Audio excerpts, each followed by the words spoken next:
1% growth.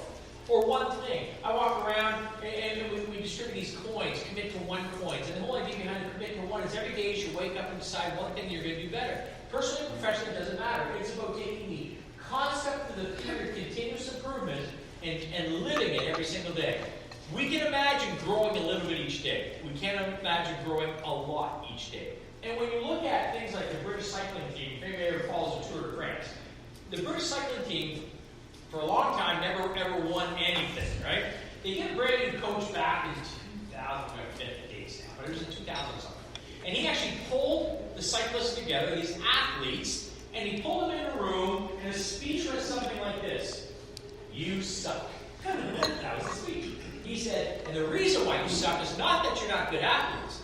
The reason why you suck is because you keep training the same way with the expectations of winning. So why would you think you're going to win the Tour de France if you keep doing the same thing over and over again? So he says, here's my coaching style. He says, I want you to subscribe to the rule of 1%. He says, if you follow my coaching style, 1%, he says, I guarantee you're going to win the Tour de France in 5 years. That's what he said, right? And so they started. And what do they mean? Well, they looked at the way that they were working out, and they found a better way to do it, and they practiced that and got good at it. And when they got good at that, they analyzed the food that they're eating and found better ways to energize themselves, and they changed their eating habit. They looked at sleeping patterns and found a better pillow. Now the team suddenly was mandated to carry the same pillow, travel with the same pillow wherever they went. They looked at the massage gels to reinvigorate their muscles. Right? They looked at the oil they're putting on the bikes. They looked at every aspect of cycling and just kept improving it a little bit at a time. Because they said they could get good at doing that a little bit at a time. And what did they find out? Did they win the Tour de France in 5 years? Nope. But they did win it in 3.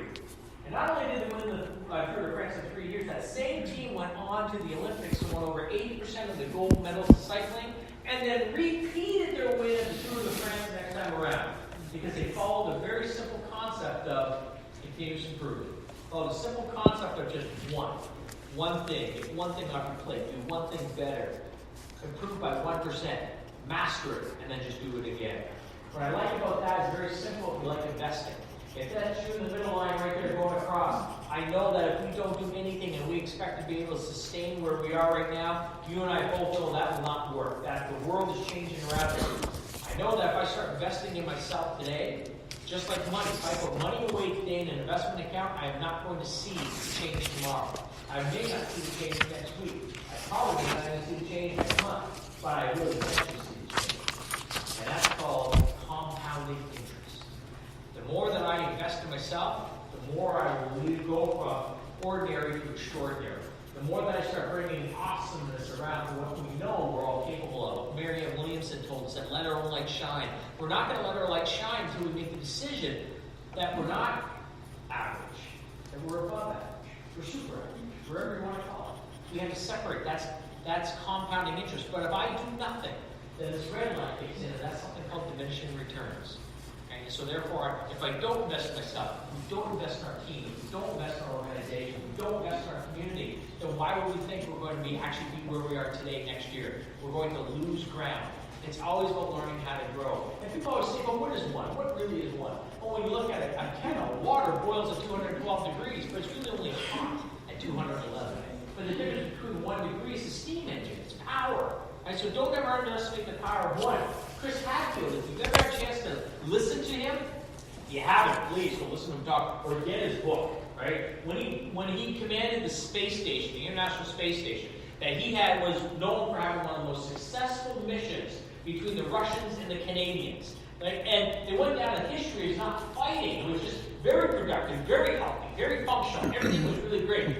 But Chris Hadfield understood why he had to make that happen as a leader. First, he did a lot of stuff we talked about this morning. He believed in something called social connectedness. That he had to make sure that people realize that we're there together is bigger than just them. So what he did is he created attachments. And the attachments were not only with the astronaut, but with the astronauts' families. So the Russians and the Canadians kept coming together, ate together, learned about one another, connected with one another. So that while we're on the space station, it's not just about me and you, it's about me and you and your husband and your kids. Now suddenly we have a bigger meaning here. Second thing he did was he made sure that the astronauts had experiences by themselves. So they drank vodka, right? And they started telling stories, they started laughing together, and they created a connection with each other that way. So you had all that covered up. But Chris Hadfield really believed in being selfless. He said that if you're part of the team, you have to understand that you have a responsibility to go out of your way to make each other look good. And so what he did is he had an unwritten rule. And his unwritten rule is very simple. He said that every astronaut had to do one kind thing every single day for every other astronaut without exception. If you could abide by this rule, you were not on this team. So he set the guardrails. He set the bar high, and he raised it. He said every astronaut had to do one kind thing every single day for every other astronaut without exception. It means if it was my day off and somebody's in the kitchen cooking, I should be going in there to help them out. Because there's a difference between being selfless and being selfish. He says when you're part of the team, you got to bring your best part to the team. And those are the rules.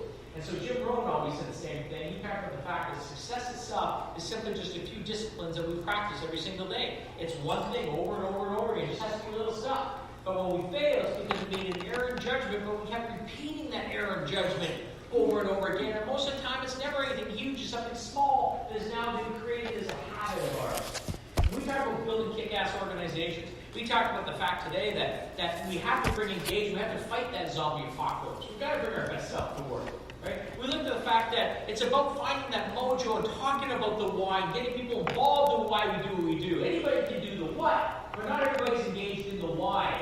And we have to lead that as legendary leaders. We have to get inspired, but the only way we can do that is when we're inspired ourselves. I can't expect you to bring your best self if I'm not bringing my best self. But that means I have to believe in myself. And I have to do those things to identify what makes me great. Because once I believe I'm great, it's easy to see greatness in other people. When I'm happy, it's easy to experience the joy of other people. And so that's how teams slowly come together and build that kind of an organization. But I'm going to leave you with a thought. And the first thought is, that I think that you're mentioning, there is great support network inside of this room. I mean, talented people who do things differently. I would encourage you to absolutely use the resources that are available to you in the room. I would also encourage you to seek each other out, to talk about what makes each other great, to learn from one another. Just because it's a different business doesn't mean it can't add value to you. And so you have to take the initiative in order to make that happen. Because that's where greatness comes from, is being willing to challenge my own vulnerability just for the sake of building people. And so my story for you is this. And I'm sure a lot of you have done this before, but I used to have a cottage. My parents had a cottage up in Muskoka. It was up by Algonquin Park. And we always had a tradition in the spring of the year when it was May long weekend, May 2-4 weekend. And you know how cold that water is, because the ice has not been off for very long at that point, right? And our tradition was very simple. Everybody, all our friends on the lake would come together to one dock, and it was a big official jump of the season. Anybody ever done that before? Sure, so we know what this is like. So we would stand up on the edge of the dock there, and we know how cold it is, and we're getting ready to jump. And of course, at that point, fear takes over just a little bit, and we start to look for a commitment from one another. And you say, "You're jumping, Kevin, right? Promise me, look me in the eyes. Are you jumping?" Yeah, everybody's going, "Oh, yeah, we're all jumping." And to even try to prove that, we might even try to hold hands, don't we? But then the moment of truth comes when we start to count down. And as we're counting down from 3, say 3, 2, 1, the entire time we're counting down, what are you thinking? I'm not jumping. And there's 2 reasons why we're thinking that. Number 1, we know the water's cold. But the bigger reason is what? Yeah, you're afraid that you're the only one that's jumping. You're afraid that everybody's going to laugh at you. You're being set up and you're the one that's going in the water. Let me tell you something. I've talked to a lot about my parents today, but again, influence. My father would watch this. He came down and he used to love watching this. And he actually took me aside and he said to me, "Gary, I need you to understand something about the game you just played." He says, the only way that game works is if you say to yourself, no matter what anybody else is doing, I'm jumping. See, he said, the minute you make the commitment to jump, all the fear and the doubt of what ifs are gone, as long as you're committed to what you promised. But if you're putting your focus on success of what everybody else is doing, you wait for a long time and then you're suddenly hesitant and you're fearful. He says, so you have to make the commitment to jump. And if you jump, what you're hoping is everybody's going to jump with you. But even if they don't jump, then you're hoping to influence them next year. And maybe they'll jump then. But they said this to me. He says, but the alternative is simply this. Do you want to be the only one on the dock that didn't jump? Because that's not the enviable position to be in. And so I'm encouraging you, as it relates to growth and kick-ass and hell yeah teams and bringing love back into the workplace. And I'm not talking about the love that gets you in trouble with HR. Good. Good love, Paul. Great. I'm encouraging you to jump. And I'm sure not everybody's going to jump with you. But if you jump and you keep jumping, you bring enough people on the way to help you jump. And so with that being said, I really enjoyed meeting with you. I really wish you all the best for sure this year.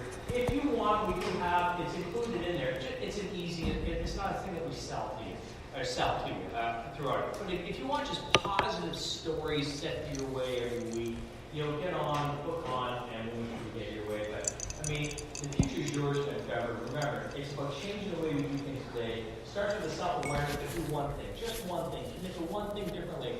And I guarantee if you keep going that way, you're going to bring the joy and the success that you